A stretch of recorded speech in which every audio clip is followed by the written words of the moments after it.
यांनी केली आहे।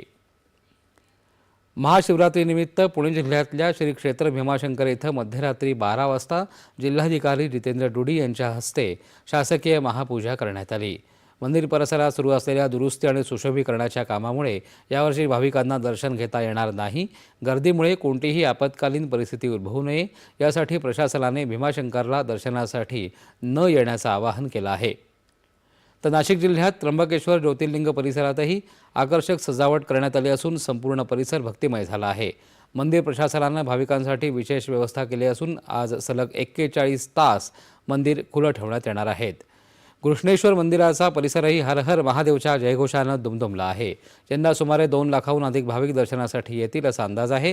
राज्य परिवहन महामंडळाच्या वतीनं छत्रपती संभाजीनगर इथून वेरूळ इथं जाण्यासाठी बस सेवा उपलब्ध करून देण्यात आली आहे। त्याचप्रमाणे हिंगोली जिल्ह्यातील औंध्या नागनाथ या ज्योतिर्लिंग मंदिरातही शिवभक्तांची मोठी गर्दी दिसून येत आहे। तर मराठवाड्यातल्याच बीड जिल्ह्यातल्या परळी इथल्या प्रभू वैद्यनाथ नगरीतही भक्तीचा जनसागर लोटला असून भाविकांची वाढती गर्दी लक्षात घेऊन मंदिर संस्थान आणि पोलीस प्रशासनाकडून चोख बंदोबस्त ठेवण्यात येत आहे।